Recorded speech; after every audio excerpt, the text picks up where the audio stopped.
everyone, my name is Preeti Saini and welcome to our channel After 12th. So आज हम वापस continue करेंगे fundamental rights को और हमने जो कल की क्लास है उसमें पढ़े थे फंडामेंटल राइट्स फ्रॉम 14, 15 ओके और इसके अलावा हमने 12 एंड 13 की डिटेल भी पढ़ी थी कि 12 एंड 13 में क्या है. तो एक बार क्विक रिवीजन कर लेते हैं. देखिए फंडामेंटल राइट में 14 टू 18 है वो हमारे राइट टू इक्वलिटी है. उसमें जो आर्टिकल 12 है वो हमें स्टेट की डेफिनेशन देता है. ठीक है कि स्टेट में हम क्या क्या इंक्लूड कर सकते हैं, क्योंकि जब हमारे फंडामेंटल राइट्स हैं वो वॉयलेट होते हैं तो हमें इनके अगेंस्ट ही हम केस फाइल कर सकते हैं. किसमें?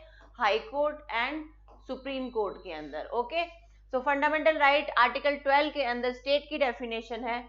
नेक्स्ट आर्टिकल 13 आर्टिकल बोलता है लॉ इज इनकंसिस्टेंट विथ और in derogation of the fundamental rights. मतलब कि जो लॉ है वो क्या होगा कि फंडामेंटल राइट्स को सपोर्ट करने वाला होना चाहिए. ठीक है, अगर ऐसा नहीं होगा तो वो लॉ ही नहीं है. ओके नेक्स्ट इज आर्टिकल 14 जहां से हमारे राइट टू इक्वलिटी के आर्टिकल स्टार्ट होते हैं और आर्टिकल 14 बोलता है equality before law and equal protection of law. मतलब आप लॉ के सामने सब बराबर हैं और इक्वल प्रोटेक्शन ऑफ लॉ मतलब एक सेम कंडीशन के अंदर अगर दो इंसान हैं तो उनको सेम ही ट्रीट किया जाएगा. ठीक है, तो ये बोलता है आर्टिकल 14. अब देखिए next is article 15 is prohibition of discrimination on grounds of religion, race, caste, sex and place of birth. Okay तो इनके बेसिस पे आपके साथ में कोई भी डिस्क्रिमिनेशन नहीं कर सकता है.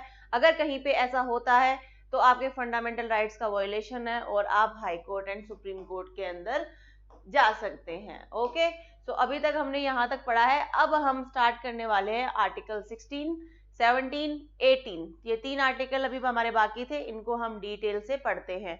सो स्टार्ट करते हैं. देखिए आर्टिकल 16 क्या बोलता है. आर्टिकल 16 बोलता है equality of opportunity in public employment. ठीक है कि जो भी एम्प्लॉयमेंट पब्लिकली गवर्नमेंट के थ्रू प्रोवाइड हो रहा है उसमें सबको इक्वल अपॉर्चुनिटी मिलनी चाहिए. ठीक है, अब देखिए इसका मेन प्रिंसिपल है equal opportunity for all citizens. Citizen कौन आएंगे? जिनके पास जो इंडियंस हैं, जिनके पास में अभी अपने इंडियन सिटीजनशिप है हमारी, वो हमारे सिटीजन्स है. इन मैटर ऑफ पब्लिक एम्प्लॉयमेंट मतलब जो गवर्नमेंट के थ्रू जो भी एम्प्लॉयमेंट है, जो भी स्कीम्स हैं उनमें हमें इक्वल अपॉर्चुनिटी और appointment under the state. State में जो भी आते हैं, ठीक है, कौन कौन आता है? Government of India, parliament, legislature, ठीक है, म्युनिसिपैलिटीज, पंचायत और गवर्नमेंट फंडेड एनजीओज, सोसाइटीज, जो भी गवर्नमेंट पीएसयूज जो भी आते हैं, अगर उनके अंदर कोई एम्प्लॉयमेंट है तो उसमें सबको क्या मिलेगा? हमारा बराबर का हक मिलेगा उसमें पार्टिसिपेट करने का. ठीक है, अब इसके है सब आर्टिकल्स. ओके ये है 16(1). आर्टिकल 16(1) क्या बोलता है? Equal opportunity in public employment. ये सिंपल स्टेटमेंट है कि पब्लिक एम्प्लॉयमेंट में हमें इक्वल अपॉर्चुनिटी दो, ना उसमें कोई discrimination on the basis of caste, race, gender, कोई भी टाइप का इसके अंदर रिलीजन के बेस पे आप कोई भी डिस्क्रिमिनेशन नहीं कर सकते, सबको इक्वल अपॉर्चुनिटी देनी पड़ेगी. ओके आर्टिकल 16(2) क्या बोलता है? देखिए नॉन डिस्क्रिमिनेशन बेस्ड ऑन किस किस पे? जो आर्टिकल 15 के अंदर मेंशन है, religion, race, caste, sex, descent, place of birth और रेजिडेंस. मतलब अगर हमारे पास में राजस्थान के अंदर कोई पोस्ट निकली है, ठीक है, तो अब देखिए एक अलग पर्सपेक्टिव है. वैसे तो जहां पे भी कोई पोस्ट निकलती है वहां पे सब अप्लाई कर सकते हैं, लेकिन अब क्या है, थोड़ा थोड़ा पावर क्या है गवर्नमेंट ने, स्टेट गवर्नमेंट्स है उनको भी दे दिया है कि आप कुछ कुछ रूल्स एंड रेगुलेशन एम्प्लॉयमेंट के बना सकते हो. ठीक है, अपार्ट फ्रॉम दैट अगर कोई सेंटर की कोई पोस्ट निकलती है, ठीक है, जैसे मान लो आईएएस है, ठीक है, यूपीएससी का कोई एग्जाम है या फिर इसके अलावा कोई सेंटर ने कोई पोस्ट निकाली है, तो इसमें ऑल ओवर इंडिया से पार्टिसिपेट करते हैं लोग, आपको पता है. ठीक है, तो इसमें ये नहीं हो सकता कि नहीं हम केवल राजस्थान वालों को ही अलाउ करेंगे, हरियाणा वाले अलाउ नहीं होंगे इसके अंदर, ऐसा नहीं होता है। कहीं का भी रेजिडेंट हो, कहीं पे भी प्लेस ऑफ उसका बर्थ हो, ठीक है, वो कोई भी जेंडर का हो, उसके अंदर वो पार्टिसिपेट कर सकता है, ठीक है।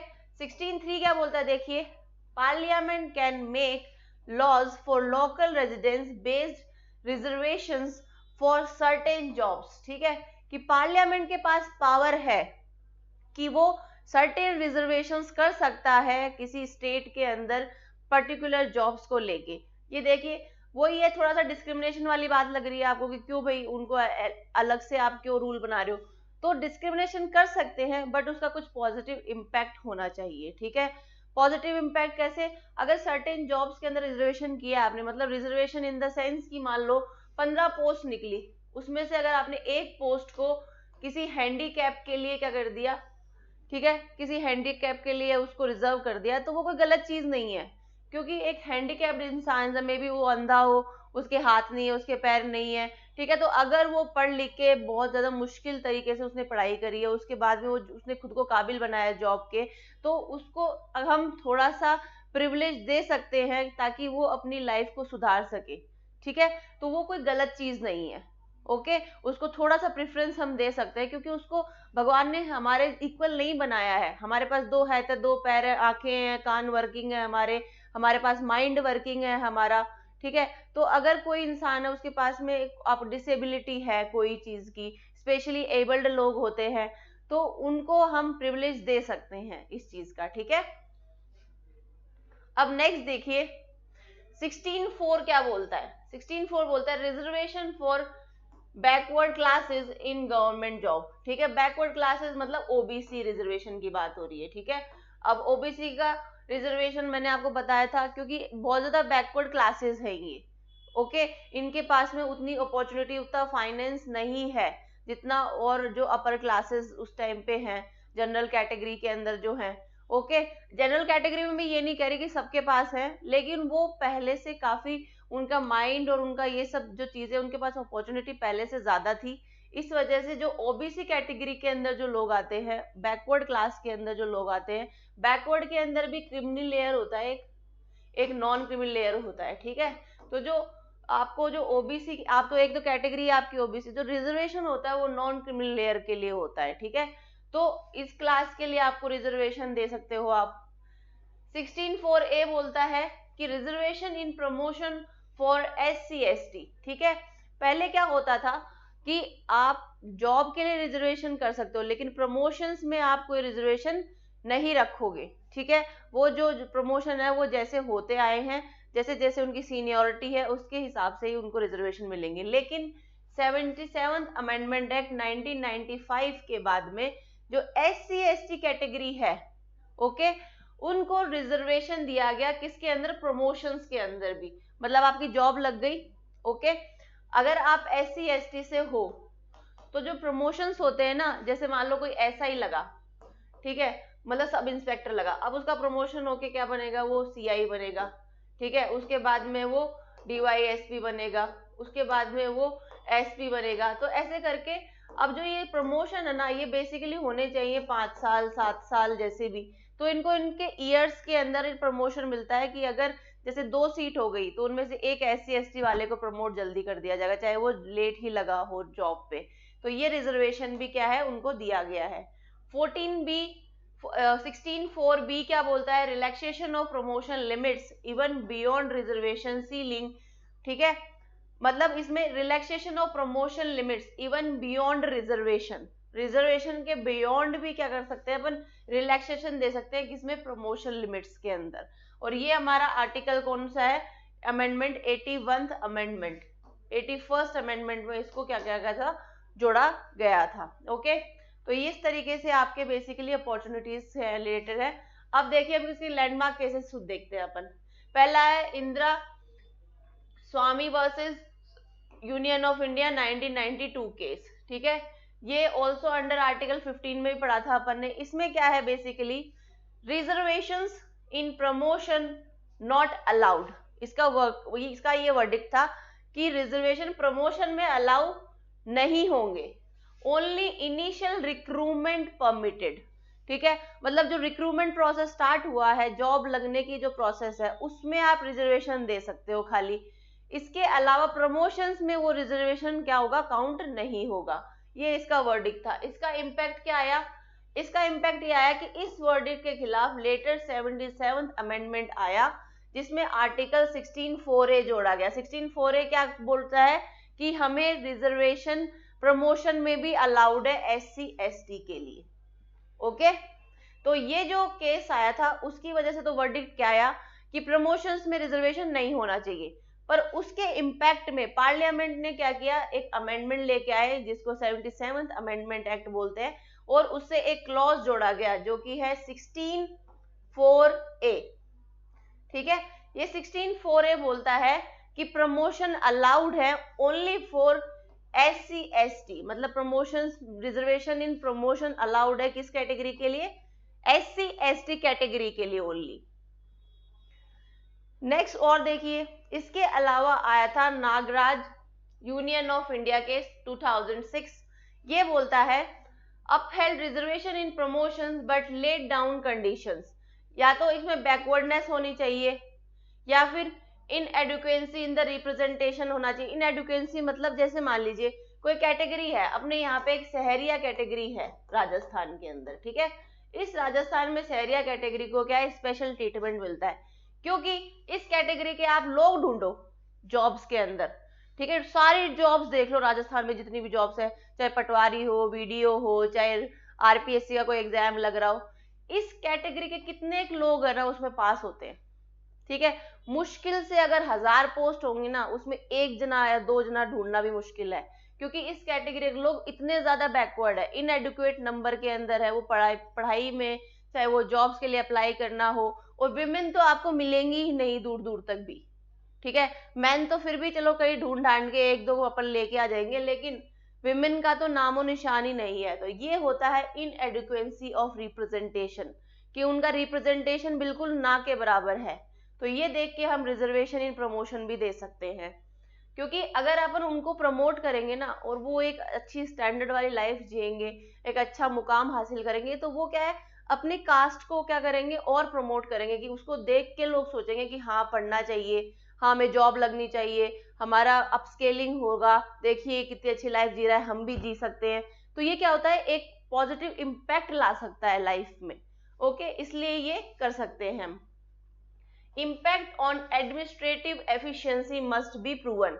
इसके अलावा एक चीज आपको प्रूव करनी पड़ेगी कि अगर आप प्रमोशन किसी को दे रहे हो ना, जैसे मान लो किसी ST वाले बंदे को जनरल के ऊपर प्रमोशन मिल गया और वो पहले DYSP बन गया, ठीक है, तो अब वो जो जिस बंदे को आपने DYSP बनाया है ना, उसके अंदर वो काबिलियत होनी चाहिए, वो प्रूव होना चाहिए कि हाँ भाई ये इस चीज के काबिल भी है।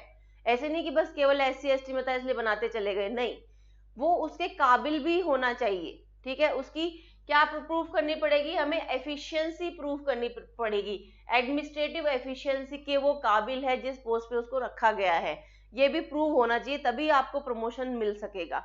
ऐसे नहीं है कि बस केवल आप SC ST में हो इसलिए आपको बस सीधा DYSP बना दिया जाएगा टाइम टू टाइम प्रमोट करके, नहीं, अगर आप उसके अंदर, आपके अंदर वो एफिशिएंसी नहीं होगी तो आपको प्रमोट भी नहीं किया जाएगा, वो प्रूव होना कंपलसरी है। ठीक है, next case is Jarnail Singh versus Lakshmi Narayani Gupta case 2018। इसमें बोला गया remove the need to collect data on backwardness for SC ST in promotions. देखिए इसमें क्या बोला है, इन्होंने बोला कि हम करे जा रहे हैं, प्रमोशन करे जा रहे हैं, लेकिन अब हमें जरूरत है कि क्या एक एडुकेट नंबर में ये लोग आगे बढ़ चुके हैं क्या, इसका एक डाटा हमारे पास होना चाहिए। ठीक है, तो remove the need to collect data on backwardness for SC ST in promotions. ठीक है, तो अब देखिए इन्होंने क्या बोला कि ये जो हमारे SC ST में जो लोग हैं उनके लिए जो बैकवर्डनेस है उसका पैरामीटर जो है उसको आपको चेक करने की कोई जरूरत नहीं है, उनका SC ST में होना काफी है,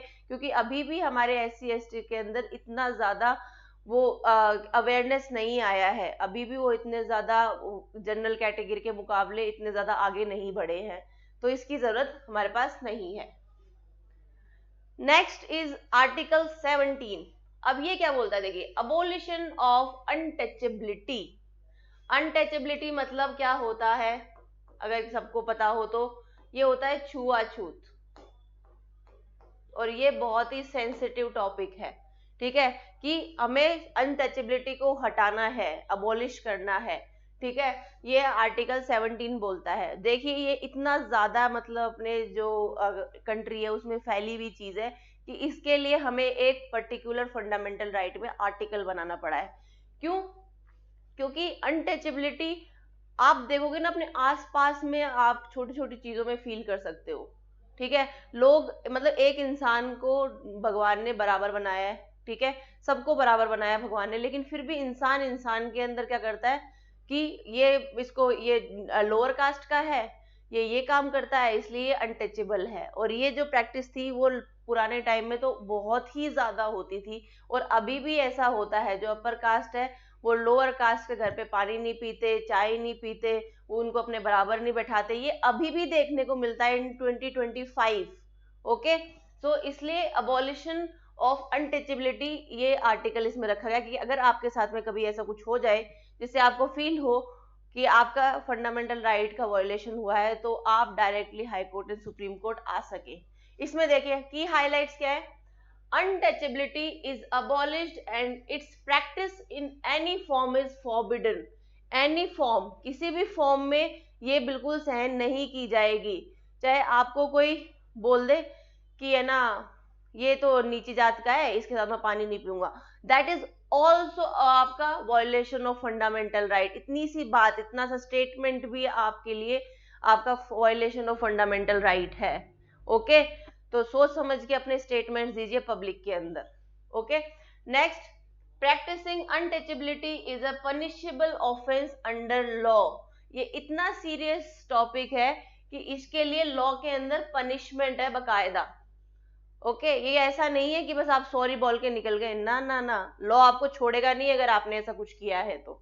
ओके, सपोर्टिंग लॉ देखिए, इसमें protection of civil rights act 1955 and for article 17, and इसका punishment include fines and imprisonment, ठीक है। लॉज के अकॉर्डिंग इसमें आपको जेल भी हो सकती है अगर आपने ऐसी कोई प्रैक्टिस किसी के साथ में की, अनटचेबिलिटी इसको फील कराई, अगर ऐसे आपने किसी को नीचा फील कराया तो ये उसके अबॉलिशन ऑफ फंडामेंटल राइट्स है, और उसके लिए आपको जेल या फिर फाइन या दोनों भी हो सकते हैं। ओके, नेक्स्ट, अब देखिए लैंडमार्क केस हो गया, people's union for democratic rights versus union of India, 1982 का केस है ये। इसका वर्डिक्ट आया था, any form of caste based exploitations और discrimination is a violation of article 17 and is unconstitutional. मतलब कास्ट बेस्ड देखिए कैसे है, सिंपल, पहले क्या होती थी, 4 कास्ट होती थी, चार वर्णों के अंदर जो 4 डिवाइडेशन था, उसमें जो सबसे लास्ट था शूद्र, ठीक है, उसको क्या बोलते थे, ये अनटचेबल्स हैं, ठीक है, ठीक है। उसके ऊपर जो थे वो सारे 3rd 4th और सबसे ऊपर थे वो थे हमारे पंडित। ओके, उसके ऊपर थे क्षत्रिय। ये सब क्या थे, अपने आप को हायर क्लास समझते थे। ये मैं बहुत पहले की बात बता रही हूँ जब अपनी पूरी सोसाइटी 4 चीजों में डिवाइड थी, ठीक है। उसमें ये जो हायर क्लास वाले थे ना, ये लोअर क्लास, आप मानोगे नहीं इतना ज्यादा मतलब अनटचेबिलिटी था कि मतलब जब जो 4th क्लास के लोग अगर कहीं से निकल भी रहे ना, तो इनको मतलब ढोल बजाते हुए निकलना होता था कि हम आ रहे हैं। तो जो ये अपर क्लास के लोग होते थे वो अपना रास्ता मोड़ लेते थे, या फिर ना मतलब कहीं दूसरी जगह पे मतलब उल्टा मुंह करके खड़े हो जाते थे, क्योंकि उनको देखना, उनकी छाया पड़ना भी वो अनटचेबिलिटी मानते थे। इतना ज्यादा मतलब ये चीज फैली हुई थी अपने समाज में, ठीक है। मतलब वो इनको ह्यूमन ही कंसिडर नहीं करते थे।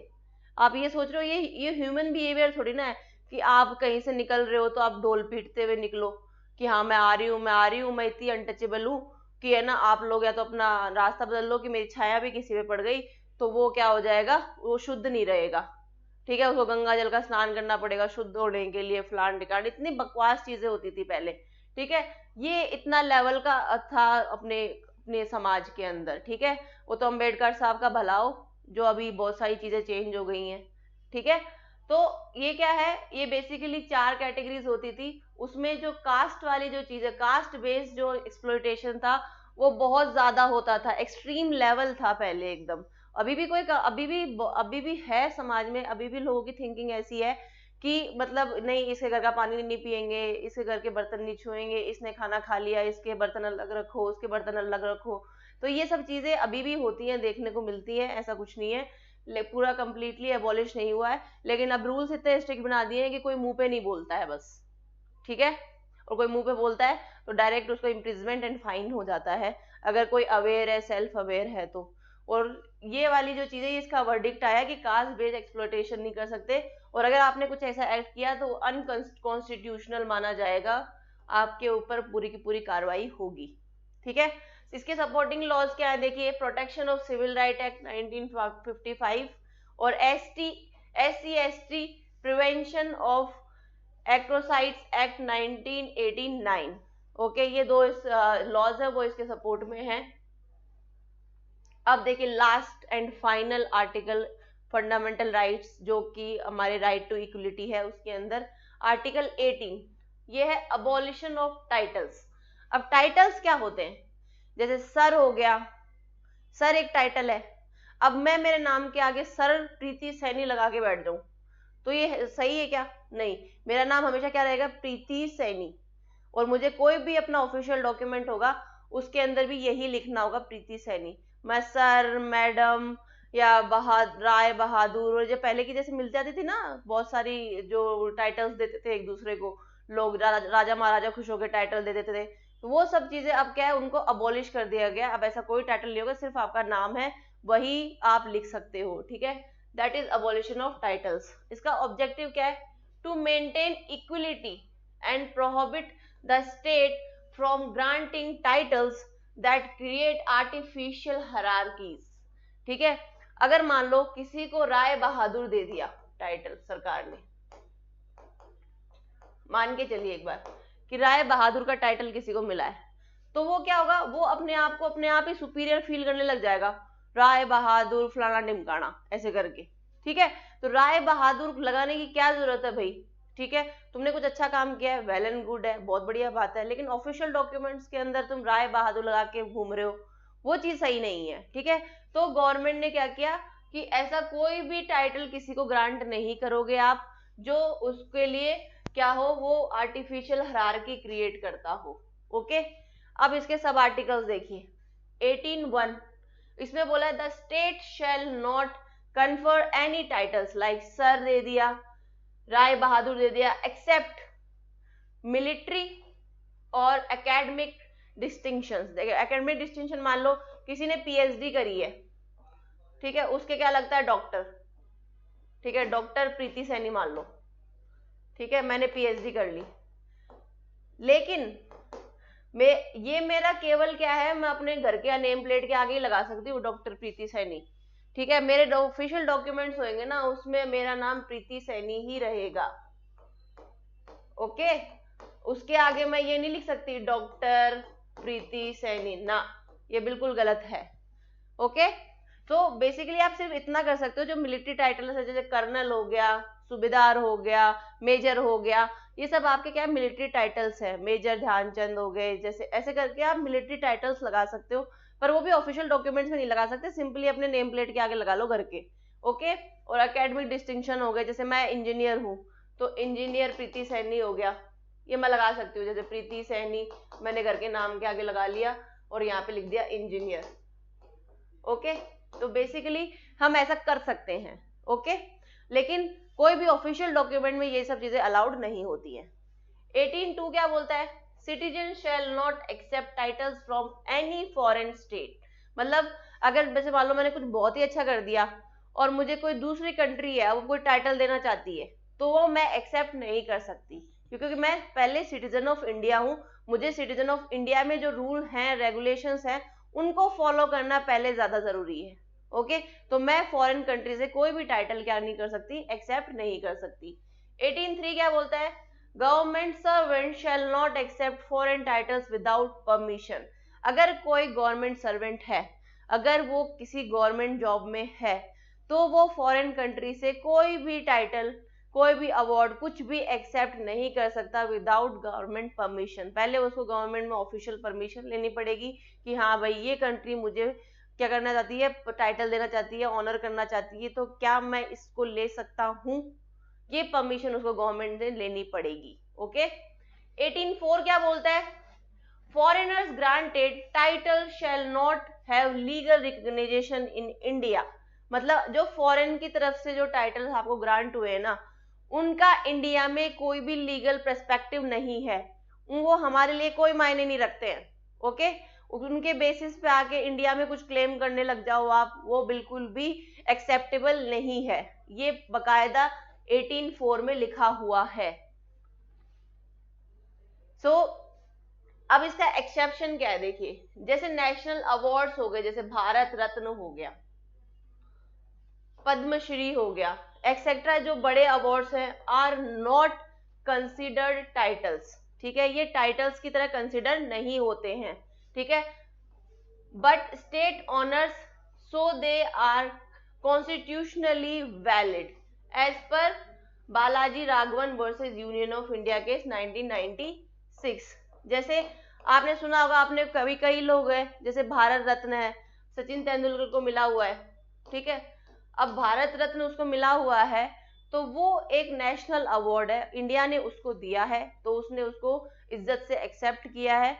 ओके, तो वो एक टाइटल नहीं है, वो एक अवार्ड है, उसको आप टाइटल नहीं बोल सकते हो, ऐसा उन्होंने लॉ बनाया है।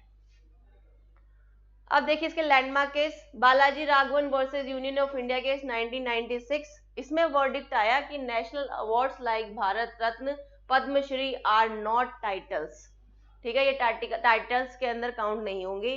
ठीक है, इम्पैक्ट इसका ये आया कि awards can be given as honours but should not be use as title और प्रीफिक्स टू नेम्स। ठीक है, अब जैसे किसी को भारत रत्न मिल गया, ठीक है, लेकिन सचिन तेंदुलकर अभी भी सचिन तेंदुलकर ही है, वो भारत रत्न सचिन तेंदुलकर नहीं हो गया है। वो किसी भी ऑफिशियल डॉक्यूमेंट में भारत रत्न सचिन तेंदुलकर नहीं बोलते हैं खुद को। ठीक है, वो सिंपल सचिन तेंदुलकर ही है अभी भी। ओके, सिंपल ये हो गया कि आप उसको प्रीफिक्स की तरह यूज नहीं कर सकते हो कहीं पे भी, और दूसरा उसको टाइटल भी नहीं मानोगे आप, ये कोई टाइटल नहीं है, ये सिंपल आपको एक अवार्ड दिया गया है गवर्नमेंट की तरफ से। ठीक है, अदर एग्जाम्पल देखिए, no citizen can legally write Shri, Padma Shri before name in public documents like passport. ठीक है, अगर आपको जैसे सर, आपके पास सर का वो है, टाइटल है, तो ऐसा कुछ भी नहीं है, टाइटल तो हो ही नहीं सकता, अवार्ड भी हो गया मान लो, तो बेसिकली आप ऐसा अपने पासपोर्ट में लिखे होते थे सर रामकृष्णन ऐसे करके। ठीक है, तो ये सर नहीं लग सकता, आपका नाम रामकृष्णन है तो रामकृष्णन ही रहेगा। ओके, तो ये सिंपल है आपका अबॉलिशन ऑफ टाइटल्स। सो ये आज हमारे आर्टिकल 18 तक कंप्लीट हो गए। आई होप आपको राइट टू इक्वलिटी के अंडर जितने भी आर्टिकल आते हैं वो समझ में आए होंगे। Article 14 to 18 right to equality होता है। अब 14, 15, 16, 17, 18 अलग अलग है आपके आर्टिकल्स, उनकी भी डिटेल हमने पढ़ ली है। उनके वर्डिक्ट्स में जो स्पेशल केसेस मेंशन है उनके बारे में भी हमने डिटेल से पढ़ लिया है। तो अगर आपको कोई भी डाउट है इस लेक्चर में या फिर जो प्रीवियस लेक्चर्स हैं वो आप अपने कमेंट में बताइए, और अगर आपको लेक्चर्स पसंद आ रहे हैं तो प्लीज इसको शेयर कीजिए ताकि अवेयरनेस बढ़े, और क्लैट के जो भी स्टूडेंट्स हैं ध्यान से वर्डिक्ट्स को पढ़िए। और बहुत सारे ऐसे वर्डिक्ट हैं जिनके बारे में हम डिटेल से भी पढ़ेंगे, एक अलग अलग वीडियो बनाएंगे, जैसे केशवानंद भारती केस हो गया, वो डिटेल से पढ़ने लायक है, तो उनके बारे में हम डिटेल से भी पढ़ाई करेंगे। सो मिलते हैं नेक्स्ट सेशन में। Thank you so much students.